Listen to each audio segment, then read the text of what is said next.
313 run बनाए हैं पाकिस्तान ने अपनी पहली पारी में। 313 रन पर ऑल आउट हो गई पाकिस्तान की टीम, लेकिन जबरदस्त परफॉर्मेंस था। कहीं ना कहीं जाते जाते ये सेशन की अगर बात की जाए तो पाकिस्तान ये सोचेगा कि लंच टी तो ठीक है, उसके बाद क्या सेशन पाकिस्तान ने पूरा पूरा अपने हक में रखा। आमिर जमाल की जो जबरदस्त बल्लेबाजी थी उसके बदौलत पाकिस्तान ने 300 से ज्यादा रन जो हैं वो बना दिए हैं अपने पहले पारी में, और कहीं ना कहीं पाकिस्तान को ये चाहिए था।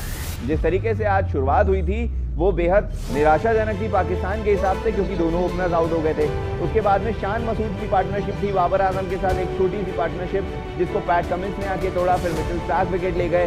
तो ऐसे में वहां पर विकेट गिरे, फिर आपके पास मौका आता है, लेकिन मोहम्मद रिजवान शतक चूक जाते हैं शतक से। उसके बाद अगर बात की जाए जिस तरीके से सलमान अली आगा ने बैटिंग की, वो हाफ सेंचुरी। तो बीच बीच में जो छोटी छोटी पार्टनरशिप लगी हैं उससे पाकिस्तान ने रन बनाए हैं। 3 अगर बल्लेबाजों की बात की जाए जिसमें आमिर जमाल का सबसे बड़ा कंट्रीब्यूशन लगता है, वो इसीलिए भी क्योंकि 9 नंबर पे बल्लेबाजी करने वाला ऐसा बैटर जिसके ऐसे शॉट्स हो कोई सोच नहीं सकता आमतौर पर, और आपके सामने वर्ल्ड क्लास बॉलिंग है। Pat Cummins, Mitchell Starc, Josh Hazlewood आ रहे हैं, नेथन लायन। इनफैक्ट जब चारों गेंदबाज हो गए तो आपको अपने पार्ट टाइमर्स यूज करने पड़े कि आप मानस लाबुशेन को ले आए, ट्रेविस हेड को ले आए गेंदबाजी कराने के लिए। तो उससे कोई भी फर्क नहीं पड़ रहा था। आमिर जमाल जिस तरीके की जबरदस्त बैटिंग कर रहे थे, आप देखिए कैच के मतलब अपॉर्चुनिटीज आ रही थी, ऐसा नहीं कि अपॉर्चुनिटीज नहीं आ रही थी। अगर आप स्लिप में उस्मान ख्वाजा को देखिए, वहां पर कैच आ रहे थे, बोल सकते हैं कि टफ कैच है, लेकिन अपॉर्चुनिटीज तो थी। फिर शॉर्ट लेग में अगर देखें तो ट्रेविस हेड वहां पर खड़े थे, मिचेल मार्श के पास भी मौके आए थे स्लिप के पास में, लेकिन वो थोड़े से टफ थे। बात करें अगर आमिर जमाल की, उनके बल्लेबाजी की, तो स्टैट्स में जाके अगर आप उनका देखेंगे पार्टनरशिप या प्लेयर वर्सेस प्लेयर का रिकॉर्ड, वो भी आपको पता चलेगा। सबसे पहले तो पार्टनरशिप देखिए जो सबसे बेहतरीन रही, पहले आगा सलमान, मोहम्मद रिजवान, इनकी पार्टनरशिप। उसके बाद में जो आखिरी पार्टनरशिप थी आमिर जमाल की मीर हमजा के साथ में। आमिर जमाल के 90 बॉल में 79 रन उन्होंने बनाए हैं जबरदस्त तरीके से, और इसमें ऐसा नहीं है कि सिर्फ वो सिंगल डबल खेलते रहे, 4 बॉल खेलते हैं, 5वीं बॉल में सिंगल। उसके बाद आखिरी बॉल की अगर बात की जाए तो मीर हमजा उसको खेलते हैं। उनका डिफेंस अच्छा रहा आज, क्योंकि उन्होंने भी 43 बॉल खेली हैं, 7 रन बनाए हैं, और 1 चौका आया, वो भी एज के थ्रू आया, जो मिचेल मार्श के हाथ से टकरा के बॉल चले गई थी। और उसके अलावा अगर मीर हमजा की बात करें तो वो बॉल बस डिफेंस कर रहे थे और स्ट्राइक जो है रोटेट करवा के वापस आमिर जमाल को दे रहे थे। और उसके बाद आमिर जमाल की अगर बात करें, स्वीप, रिवर्स स्वीप शॉट खेलना, कवर्स के ऊपर मारना, पुल करना, हुक करना, वो सारी चीजें थी जो कि एक आप मिडिल ऑर्डर के बल्लेबाज या फिर आप टॉप ऑर्डर के बल्लेबाज में देखने को मिलती। लेकिन यहाँ पर इनकी बैटिंग बड़ी क्लासी थी, जिस तरीके से ये अटैक कर रहे थे। जॉश हेजलवुड को अभी भी याद है, ओवर में 3-3 चौके, मिचेल स्टार्क को 1 ओवर में 3-3 चौके, नेथन लायन को छक्का, फिर 2 चौके लगातार। तो इस तरीके की जो इनिंग इन्होंने खेली है वो कहीं ना कहीं पाकिस्तान के लिए बहुत मजबूत इनिंग है जो इनकी आई है आज। और ये 313 रन ये नहीं कहा जा सकता कि भरपूर है क्या पहले इनिंग के लिए सिडनी वाले मैदान में, क्योंकि यहाँ पर ऑस्ट्रेलिया भी बल्लेबाजी करने आएगी, उनकी बैटिंग भी जबरदस्त है।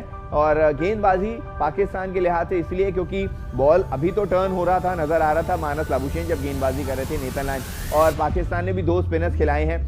भले वो प्रॉपर स्पिनर्स ना हो, लेकिन आपके पास में ऑप्शन तो है 2 स्पिनर्स का, और बॉल यहाँ पर टर्न कर रही है। तो बस ये देखा जाना चाहिए कि पाकिस्तान कितनी अच्छी तरीके से गेंदबाजी कर लेता है। क्या आप उसी तरीके से ऑस्ट्रेलिया को अंडर प्रेशर डालते हैं जैसे ऑस्ट्रेलिया ने ऊपर आके आपके 2 विकेट 3 विकेट जल्दी गिरा दिए थे।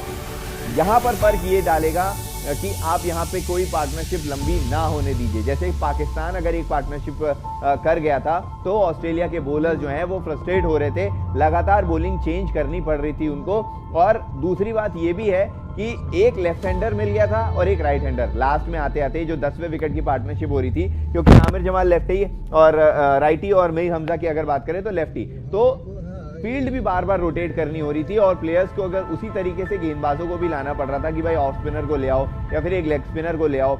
मानस लाबुशेन की अगर बात करें जो कि दोनों चीज करवा सकते हैं, वो लेग स्पिन तो डालते ही डालते हैं, लेकिन बीच बीच में वो ऑफ स्पिन गेंदबाजी कर देते हैं। तो ऐसे में आपके पास में कंप्लीट पैकेज होते हैं। बट वहां पर आमिर जमाल इस तरीके से बैटिंग कर रहे थे, इस तरीके से रम गए थे वहां पर कि उनको आउट करना आसान नहीं हो रहा था। और एट दी एंड वो यही सोच रहे थे कि ज्यादा से ज्यादा शॉट्स खेलें, नेथन लायन की बॉल पर भी वो लास्ट अटेम्प्ट करने गए थे छक्का, जहां पर मिचेल स्टार्क के हाथ में बॉल आ गई और उन्होंने कैच कर लिया। बट नेवरदलेस ये बहुत जबरदस्त बैटिंग की है आज आमिर जमाल ने, जो इस तरीके की पार्टनरशिप उन्होंने की है नीचे, और ये जो रन उन्होंने बनाए हैं आज वो बहुत क्लासी हैं, बहुत शानदार हैं। अगर आप यहाँ पर देखें 319 डॉट, 81 सिंगल, 17 डबल, 37 चौके लगे हैं और 4 ट्रिपल रन लिए हैं, 3 रन और 6 छक्के लगे हैं।